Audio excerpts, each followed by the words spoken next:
Esta é a Arcai.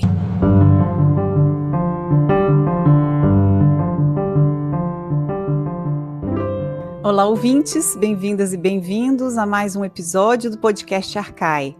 A personagem de hoje é Paulo de Tarso e para falar sobre ele temos o enorme prazer de receber como convidado Pedro Paulo Abreu Funari, professor titular de História Antiga do Departamento de História da Universidade Estadual de Campinas, a Unicamp. Eu sou Beatriz de Pauli e junto comigo para essa entrevista estão Gabriele Cornelli e ainda Fernanda Pio, Flávia Amaral e Lorena Ferreira na produção. Funari, seja muito bem-vindo. Bem-vindo, Pedro Paulo. Um prazer ter você aqui. Olha, uma satisfação estar com vocês, Beatriz, Gabriele, Flávia, demais equipe. Uma satisfação poder conversar com vocês hoje e participar dessa iniciativa tão boa desses podcasts que vocês fazem. Pedro, vamos começar então conversando um pouquinho sobre a sua carreira, a sua trajetória. Você poderia nos contar o que levou você a se interessar pela arqueologia? Olha, Beatriz, é uma pergunta muito interessante, porque eu, desde adolescente, naturalmente me interessava pelas descobertas e pela arqueologia, principalmente a partir do livro do Ceran, Deuses, Túmulos e Sábios, né? Isso ainda na adolescência. E eu, quando fui fazer, então, o ensino superior, eu gostava muito de filosofia, pensei em fazer filosofia, mas naquela época não havia docência no ensino fundamental nem médio em filosofia. Por isso, falei, bom, como eu vou dar aulas, né, vou escolher uma matéria que eu possa dar aulas. E, no caso, história. Estava mais próximo, não era filosofia, mas era história. Dentro da história, eu me interessei por uma série de temas, gostava muito das aulas de pré-história, mas eu acabei me dirigindo à história antiga porque uma professora abriu as portas, a professora Maria da Glória Portal. Ela abriu as portas no sentido de que aceitou me orientar na graduação, e foi por meio dela que eu fui levado a um tema, o estudo do azeite na antiguidade, e desse estudo do azeite fui informado de que isso precisava passar por ânforas, portanto, pela arqueologia. Então, veja, Beatriz, eu, embora gostasse já antes, na verdade eu fui levado por circunstâncias à arqueologia.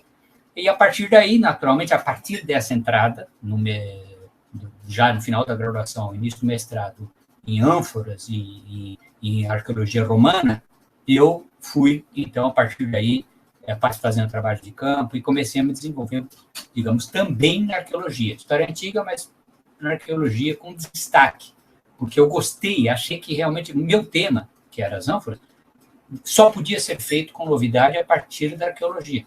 Então, eu percebi que não era só esse o tema, outros também, né? Então, desde aí me tornei digamos assim, um defensor convicto da arqueologia como instrumento para estudar a história, primeiro, e depois qualquer outro campo, né? Mas a história em particular e o mundo antigo. Pedro, você está nesse campo da arqueologia, aqui da história, no Brasil há muitos anos, né? Num episódio recente, o Jacinto Lins Brandão, lá de Minas, nos contava uma história que nós gostamos muito, de quando a professora Aiga inscreveu você e o Norberto, lá da USP, como mestrando na primeira SBEC que houve, né, no primeiro congresso da SBEC, etc. A gente gostava muito, lembrou muito de você nesse momento. A minha pergunta é, o que mudou desde o momento em que você começou a fazer arqueologia e a maneira como se desenvolve a pesquisa, se desenvolve mesmo o treinamento na arqueologia hoje no Brasil? O que você pode nos dizer um pouco desse percurso, do qual você foi um protagonista também? Bom, Gabriele, muito obrigado pela pergunta. Você citou aí a SBEC, Sociedade Brasileira dos Clássicos, e eu, aluno, participei da criação, né? E a minha orientadora, a Raiga Nursarian, uma estudiosa, primeiro da literatura e língua gregas, e depois se tornou especialista na arqueologia grega, então foi por meio dela também que eu participei da SBEC, por iniciativa dela.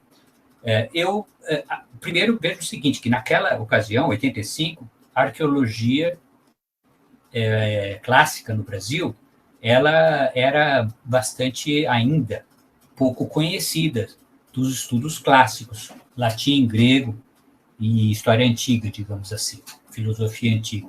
No entanto, graças a Heidegger, logo isso se tornou do passado, quer dizer, a arqueologia começou a adquirir destaque logo no início. Então, eu faço essa menção porque justamente é excepcional, se nós lembrarmos, esse fato de que a arqueologia esteve no centro da criação da Sociedade Brasileira de Estudos Clássicos e do seu desenvolvimento. Então, no caso do Brasil, eu acho que tivemos essa oportunidade de ter a arqueologia no centro. Agora, a consequência também que você pergunta, a sequência da sua pergunta sobre o que mudou, mudou muito. Primeiro, que eu poria num contexto mais amplo, que é o fato de que a pós-graduação no Brasil, ela se desenvolveu muitíssimo. Ela estava no início naquela ocasião. Ela começou em 70, então, portanto, em 85 ela estava nos seus inícios, e a arqueologia, ela não havia ainda nenhum curso de arqueologia com esse título no mestrado ou doutorado. Eram em outras áreas, como história, antropologia. Então, o que mudou, a primeira coisa que mudou foi isso, a especialização, a criação de áreas de arqueologia, que começou na década de 90, na USP, e houve uma multiplicação de estudos, de estudiosos do Brasil em geral, em todas as áreas, história antiga, filosofia, latim, grego, mas na arqueologia também, arqueologia clássica. E hoje em dia, então, para chegar aos dias de hoje, nós vemos que mesmo aqueles que têm os seus títulos em história ou mesmo em línguas, literatura, muitos deles têm uma trajetória que passa por trabalhos de campo arqueológicos, por pesquisas que envolvem material arqueológico, e mesmo que não seja o centro da sua pesquisa, isso está incluído. Eu mesmo mandei diversas vezes, indiquei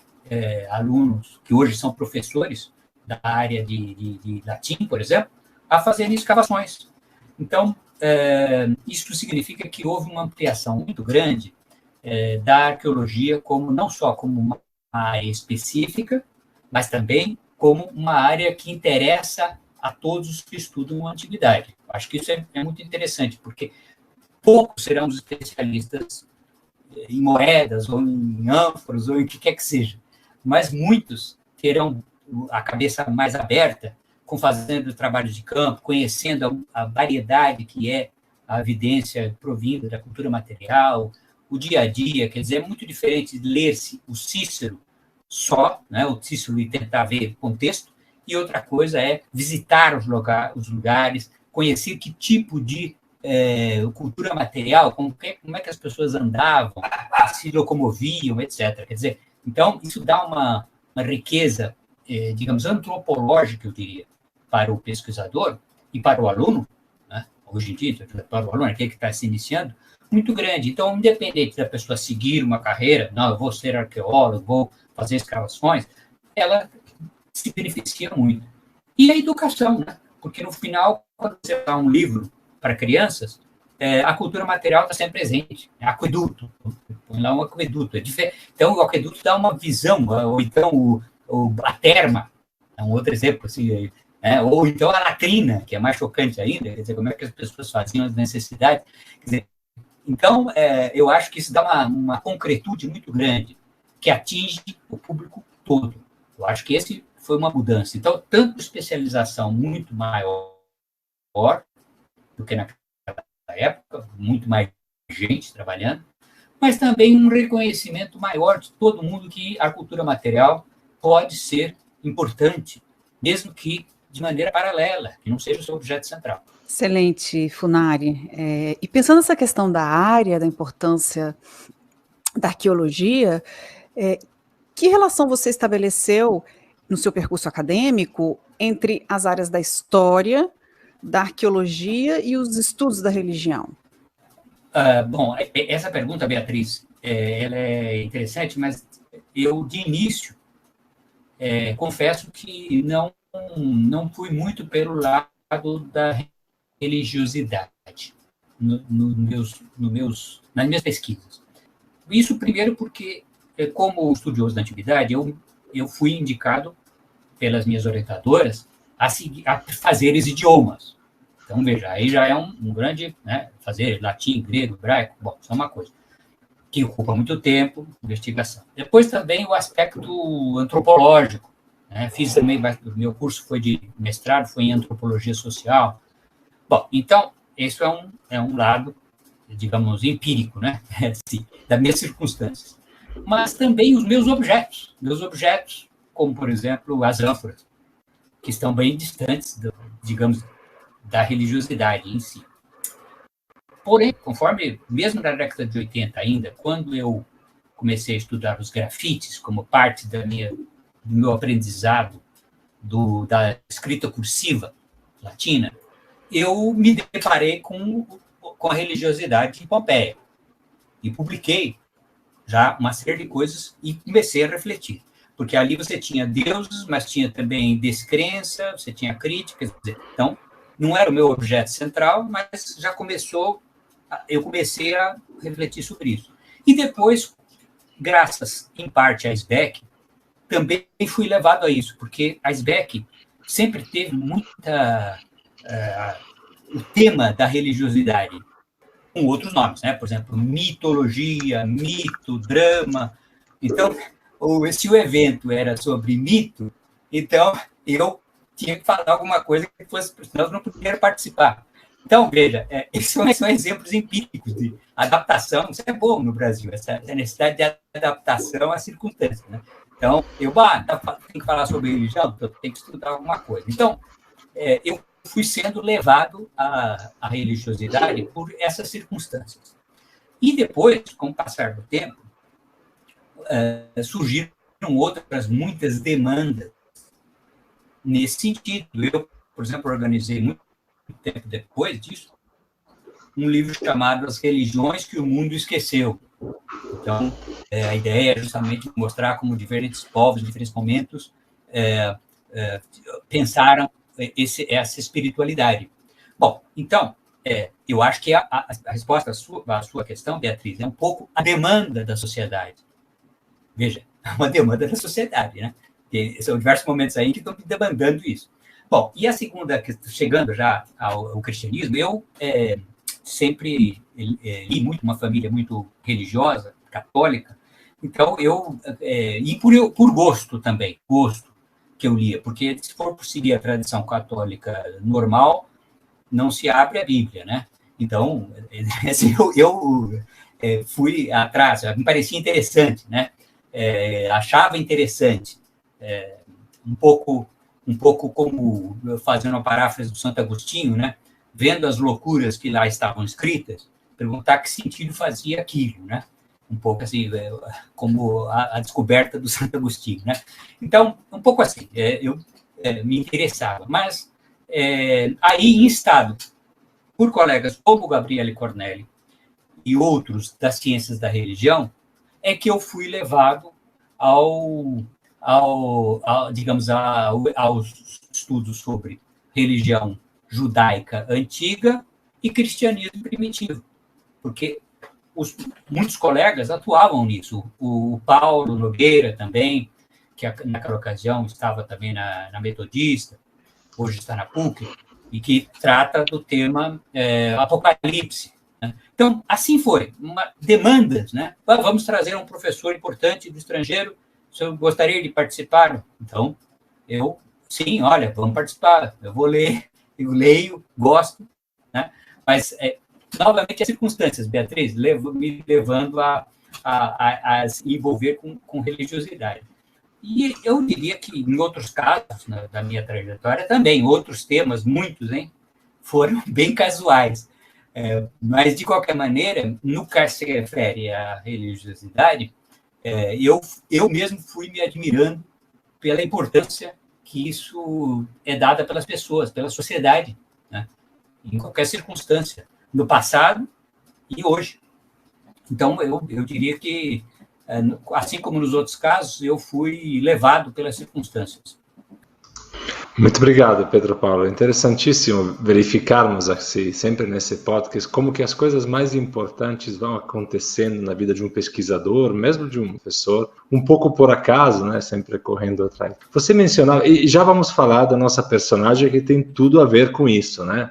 O Pedro Paulo caiu do cavalo junto com o Paulo de Tarso e foi descobrir essa discussão aqui da religião na história antiga. Mas me permita só, você mencionou algo que me parece muito importante, a gente talvez poderia te ouvir mais um pouquinho antes do bloco, que é esta experiência de fazer as coisas no Brasil. Qual é a especificidade? É muito bom no Brasil, porque você é instado o tempo inteiro a se ocupar de outras coisas, né? Por exemplo, se você que tem um percurso de formação de quadros na área de História e Arqueologia e um percurso pessoal de excelência, que conselho hoje, olhando para trás para a tua história, daria para um jovem pesquisador, alguém que quer começar neste momento a fazer história, arqueologia, clássico em geral? Qual é o conselho que você daria, Pedro Paulo? Muito boa pergunta. Primeiro, eu sempre falo para todos que tem que se deixar levar por circunstâncias. Isso que você falou. Acho que as circunstâncias é tentar ter um perfil traçado de antemão. Segundo aspecto é o seguinte, pelo fato de estarmos no Brasil, uma das características boas é justamente o fato de que nós temos que atuar em diversas áreas. Somos um pouco levados a isso. Em países com muito mais longa tradição e estruturas muito mais rígidas, isso é mais difícil, porque a pessoa ela está num trilho desde o início. Em seguida, com relação ao jovem que está iniciando, eu sempre digo o seguinte, há duas estratégias. Uma pouco levada aqui no Brasil, que é a estratégia que eu acabei adotando quando estava na graduação, que é o seguinte, você vai a um professor e o que o professor te disser que deve ser feito, você faz. Isso aconteceu comigo, né? Então, a professora me falou, vai estudar o azeite, é o que estão dizendo que você deve estudar, e eu fui. Mas essa é uma estratégia que eu acho válida, porque independente de qualquer coisa, você fará muitas outras coisas, além daquilo, aquela pessoa, né? E a outra estratégia, a mais usual aqui, que é a estratégia seguinte, o que você gosta de fazer e o professor ajuda no encaminhamento.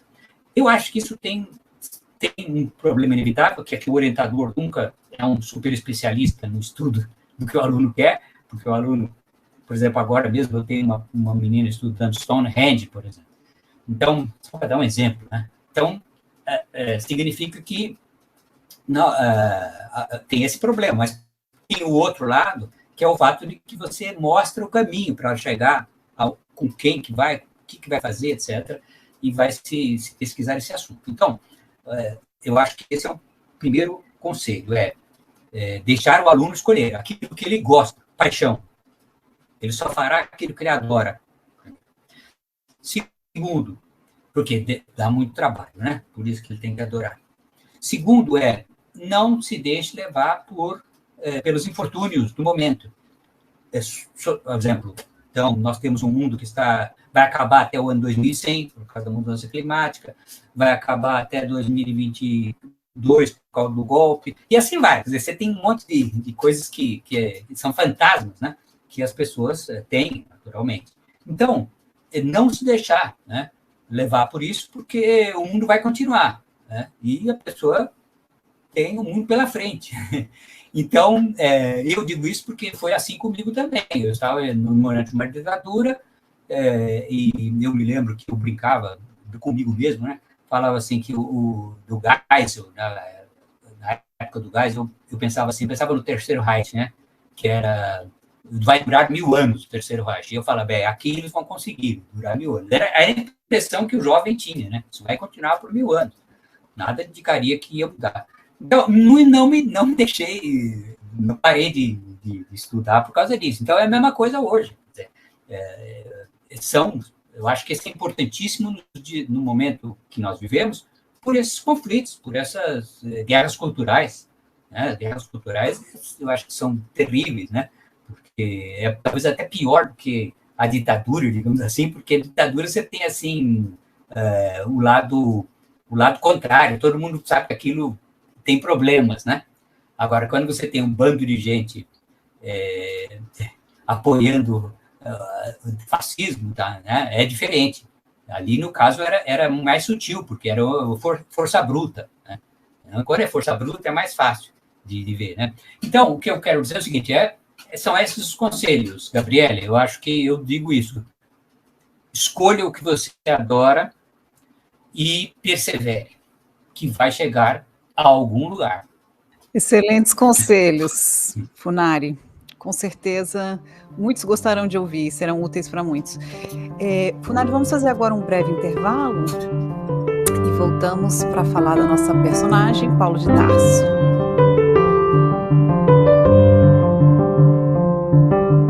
Você ouve podcast Arcai, da Cátedra Unesco Arcai, sobre as origens plurais do pensamento ocidental da Universidade de Brasília. Assine nosso conteúdo no lugar em que costuma ouvir seus podcasts. Fique por dentro de tudo que rola na cátedra em arcai.nb.br e nas redes sociais @arcaiunb. E atenção, Arcai é com CH. Começamos, então, aqui com o nosso convidado, Pedro Paulo Funari, o segundo bloco desse podcast. Depois de ouvir um pouco sobre a trajetória, uma trajetória de fato de grande entusiasmo também pela história, pela arqueologia, vamos falar hoje de uma personagem que é uma personagem muito importante para o ambiente, para o mundo da religião cristã, mas também uma personagem que diz muito para um classicista, para um historiador, para alguém que pensa um pouco a literatura e o pensamento do mundo antigo, Paulo de Tarso. Pedro Paulo, o que você pode nos contar sobre esta figura histórica de Paulo de Tarso, a partir, obviamente, das fontes que nós podemos utilizar? As cartas, os próprios textos neotestamentários em geral, Atos dos Apóstolos, e outras eventuais tradições. Ótimo. Olha, o Paulo de Tarso, ele tem uma grande característica que chama atenção logo de início, é o fato de que nós temos cartas consideradas autênticas da década de 50 depois de Cristo, escritas pelo Paulo de Tarso, e que foram ditadas, né, e que foram depois copiadas e chegaram até nós. Então, eu acho que esse é um primeiro aspecto importantíssimo, porque não se tem muitos documentos de pessoas de grupos assim subalternos, de grupos periféricos, um judeu da diáspora. Então, é um documento, essas cartas são um documento excepcional. Segundo, são documentos, no que se refere ao cristianismo, os que estão mais próximos no tempo da existência do Jesus histórico, aquele que viveu na Palestina. Então, também por esse aspecto muito importante. Em seguida, o fato de que o Paulo ele se tornou logo, depois de sua morte, nós não temos dados muito concretos sobre a sua morte, mas logo depois da sua morte, provavelmente na década de 60, ele se tornou uma figura muito, muito festejada, muito, digamos, considerada muito importante nessa comunidade, em algumas comunidades cristãs. Por isso, nós temos, além das cartas autênticas, cartas que são pseudoepigráficas, ou seja, que não são de autoria deste Paulo de Tarso histórico, mas que foram atribuídas a ele. E nós temos também a narrativa dos Atos dos Apóstolos, que é um romance muito, muito interessante, que foi incorporado ao Novo Testamento, em que conta a história de Paulo de uma maneira contraditória com as cartas e a mesma contraditória com o próprio texto com a própria Atos dos Apóstolos, ou seja, contraditório dentro dele mesmo, mas de qualquer maneira, isso demonstra que tinha se tornado uma figura, digamos assim, mítica dentro dessas comunidades. Então, por esses dois aspectos, o fato de, por um lado, ser a testemunha mais antiga e mais próxima no tempo, e, por outro lado, o fato de ter se tornado uma figura que justificavam, inclusive, práticas da igreja a partir dessas comunidades, melhor dizendo, que de igreja, para não usarmos esse termo carregado de conotações que não havia ainda na época.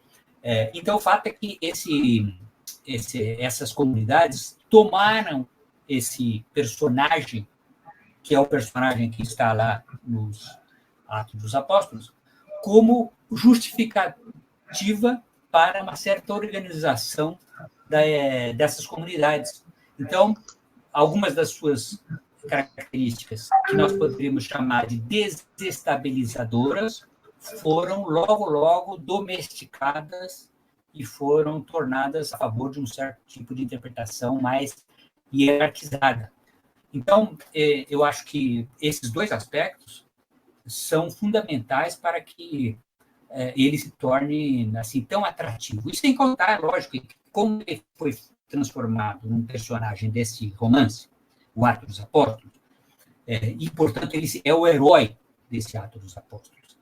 Então, isso, qualquer um que lê uma história bonita como aquela, bem escrita, bem argumentada, parecendo um romance, literalmente, com peripécias, com situações periclitantes, né, envolvendo o personagem, o Paulo de Tarso, então ele se transforma num personagem de particular importância, seja porque é o testemunho mais antigo, por um lado, o lado objetivo, o lado histórico, mas também do lado, digamos, de como se cria uma religião, no caso aí, um grupo humano seguindo certas ideias.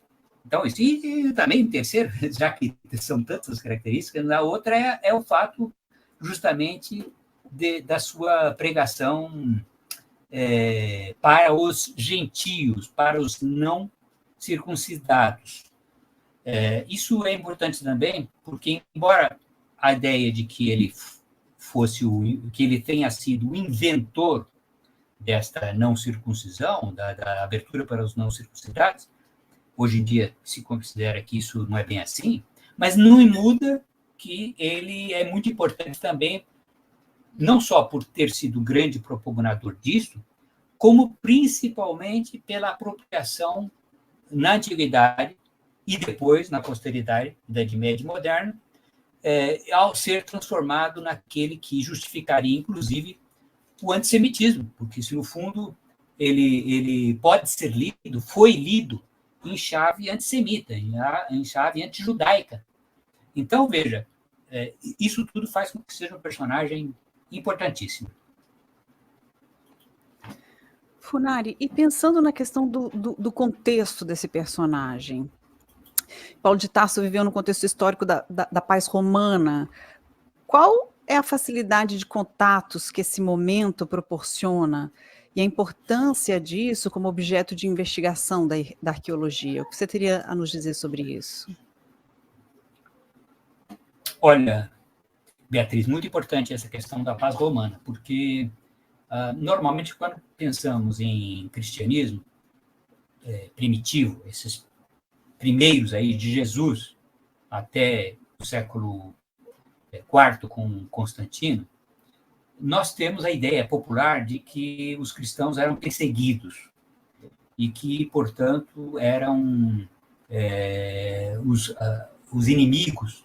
Inimigos, não, o Império Romano era o grande perseguidor. E, no entanto, nós podemos fazer uma amálgama, uma ligação umbilical entre o cristianismo e o Império Romano.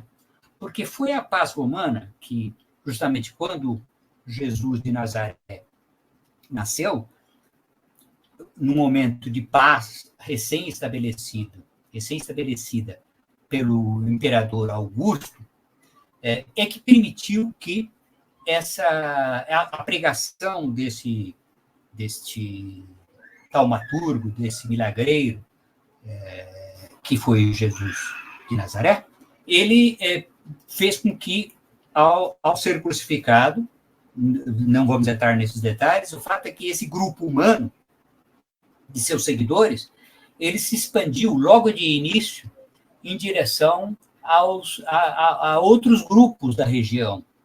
não só grupos, porque originalmente eram todos judeus, logo em seguida já não são todos judeus, como em termos geográficos.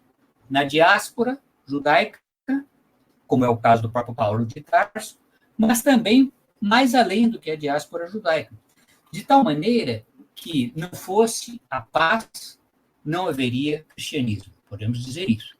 E mais, o Paulo de Tarso, especificamente, ele se caracterizou por ser o viajante, o missionário. Por que missionário? Porque ele viajava por terra e por mar. Isso nós podemos deduzir das cartas dele e também pela narrativa romanceada que está nos Atos dos Apóstolos, que aparece lá, naufrágio e tudo mais.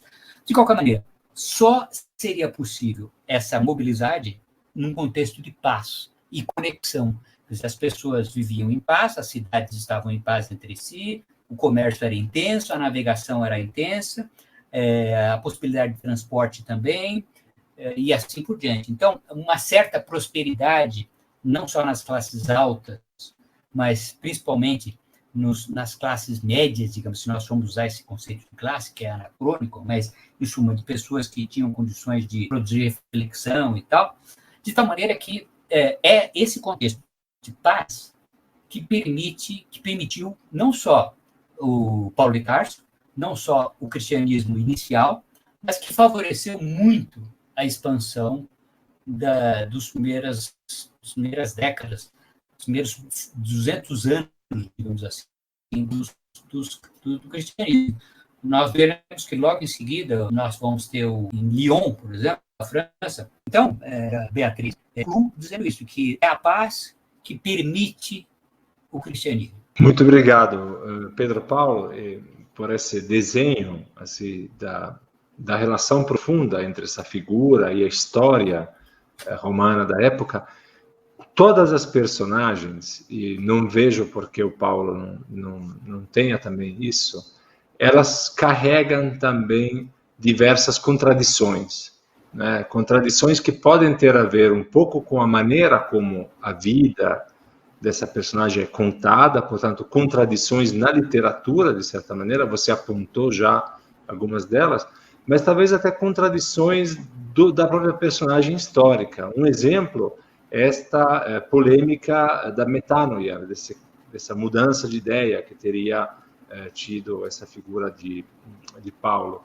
O que você pode nos dizer sobre as contradições da figura de Paulo de Tarso? Justamente, isso é muito importante, porque, bom, a primeira delas que eu já mencionei é que, como a vida dele se tornou um romance de um herói, naturalmente que não vai bater com o retrato que ele dá nas cartas, e você citou a metanoia, ou seja, o que se chama, em português, normalmente, de conversão, e que tem mais de uma narrativa nos Atos dos Apóstolos, mas, de qualquer maneira, essa célebre aí, que foi celebrizada pela posteridade, que é indo a Damasco, cai do cavalo e fica cego, né? Então, isso contradiz as poucas informações que o Paulo nos dá nas cartas. Então, eu acho que isso demonstra que muita coisa está em ebulição aí nessas décadas entre 50 e 80, 90. Bom, agora, você fala em contradições do Paulo de Tarso nas cartas históricas, nas cartas autênticas, e há mesmo. Bom, primeiro o seguinte, nenhuma das cartas ela é um documento programático, filosófico, elas são todas circunstanciais, dependem do que está sendo demandado, da comunidade concreta, que está em crise, que está sendo perseguida, ou que, ao contrário, está se dividindo. Então, o Paulo, ele apresenta soluções e questões circunstanciais. Esse é um ponto. Segundo ponto é um tema, por exemplo, que tem gerado muito debate, sempre gerou, é a questão da misoginia, quer dizer, o fato de que ele teria favorável para o Paulo a que as mulheres fossem submissas, se cobrissem, não falassem. Bom, aí, para além da questão, como eu já disse, de que isso pode refletir a comunidade dos seus seguidores, não o próprio Paulo, mas no próprio Paulo há muita ambiguidade, porque há momentos em que ele diz claramente em que há líderes femininas na igreja, nessa comunidade. Então, ele está mencionando liderança feminina. Há momentos também em que ele fala em que perante Cristo não há homem ou mulher. Então, ele retoma um pouco o tema do Gênesis, né? Da primeira criação, dos primeiros dias, em que aparece a criação de macho e fêmea. Portanto, sem distinção entre macho e fêmea. Isso não significa... Então, aí tem duas leituras possíveis. Uma é a leitura que é progressista, uma leitura que diz o seguinte: então, vamos enfatizar a possibilidade de as mulheres terem os mesmos direitos, etc., do que os homens, e a outra que vai ver nisso, assim como no Gênesis, né, vai ver nessa alusão a macho e fêmea como simplesmente uma constatação de que homens e mulheres compartilham de humanidade, mas são diferentes, no sentido de que um faz uma coisa, outro faz outra, né? Então, de qualquer maneira, sem entrar nessa área, eu acho que a questão que você põe é fundamental, porque ele é contraditório. E quando nós formos observar o uso dele nas comunidades cristãs posteriores até o dia de hoje, nós veremos que muitas vezes se usam passagens específicas com fins específicos. Por exemplo, para, normalmente não, muitas vezes, para reforçar a submissão feminina, ou então para reforçar um certo suposto anti-judaísmo, quando nós podemos ver outras passagens no qual o Paulo, ao contrário, né? Em outras cartas, ele defende que, ao contrário, que os judeus, eles são, já, não só, eles continuam sendo os filhos de Deus, né?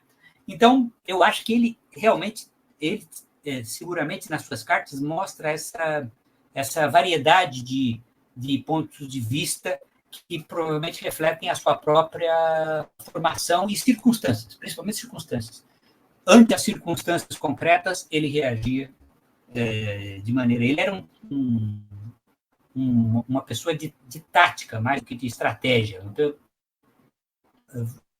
envolto não em discussões teológicas, em discussões comunitárias. Gabriele. Funari, pensando nessa personagem, nessas contradições que você está colocando, nessas controvérsias, como você vê o uso do conhecimento, do estudo a respeito dessa personagem de Paulo de Tarso hoje, frente a ou seja, por parte de fundamentalistas, reacionários, como é que você vê isso? Exatamente. Eu acho que a Bíblia como um todo, o Antigo e Novo Testamento, e o Paulo de Tarso em particular, são muito distorcidos no seu uso, porque distorcidos com distorções que não são necessariamente de má fé, mas muitas vezes também o são. De qualquer maneira, no que se refere ao Paulo de Tarso, ele, como eu disse, ele apresenta tantas facetas, tantas frases e tantos arrazoados que são diferentes entre si, às vezes contraditórios, que o uso de uns ou de outros, ele pode tentar justificar atitudes no presente.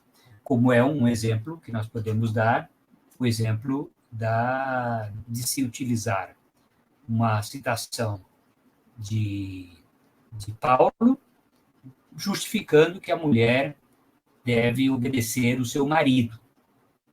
Então, numa cerimônia de casamento, né? De bênção de casamento, por exemplo.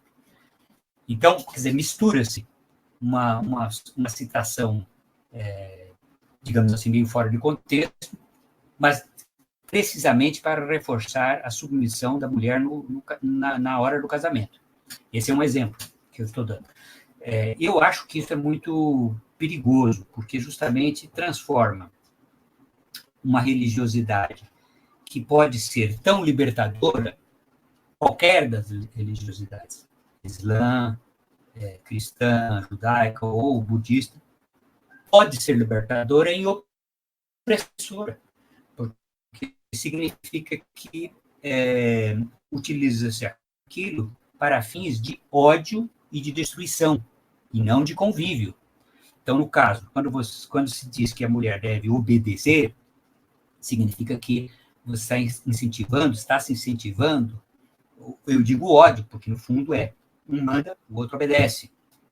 E se não obedecer, terá as consequências. E Deus estará como caução desta consequência negativa, desse ódio, dessa ação destrutiva.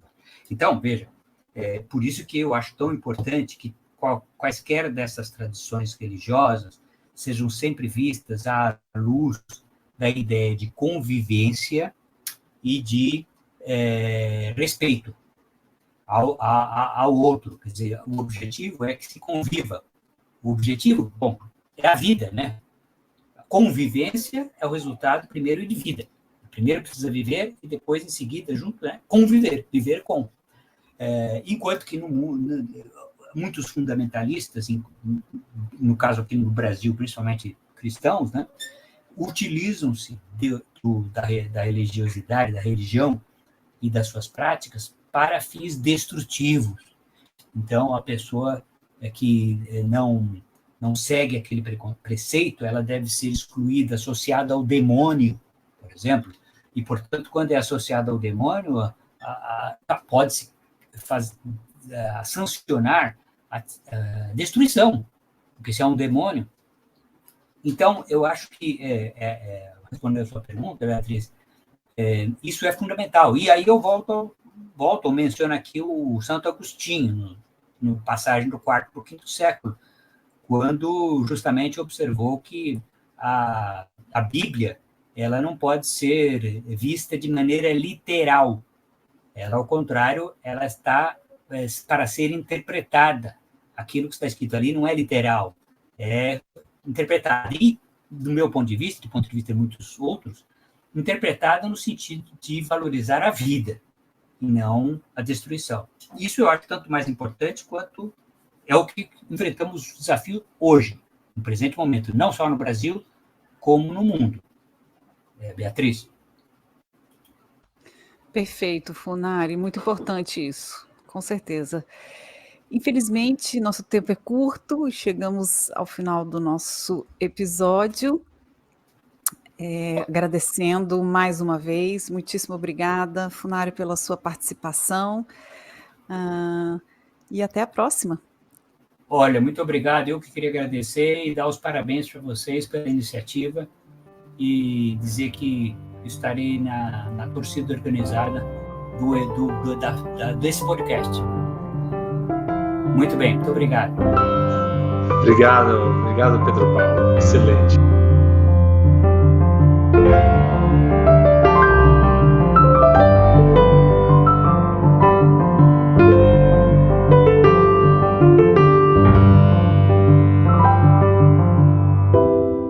Você ouviu Podcast Arcai, da Cátedra Unesco Arcai sobre as origens plurais do pensamento ocidental.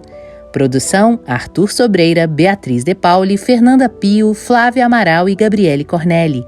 Locução: Marcela Diniz. Trilha de Dan Bodan. A Cátedra Unesco Arcai integra o programa de pós-graduação em Metafísica da Universidade de Brasília. Acompanhe nossas atividades em arcai.unb.br e nos siga nas redes sociais. Até a próxima!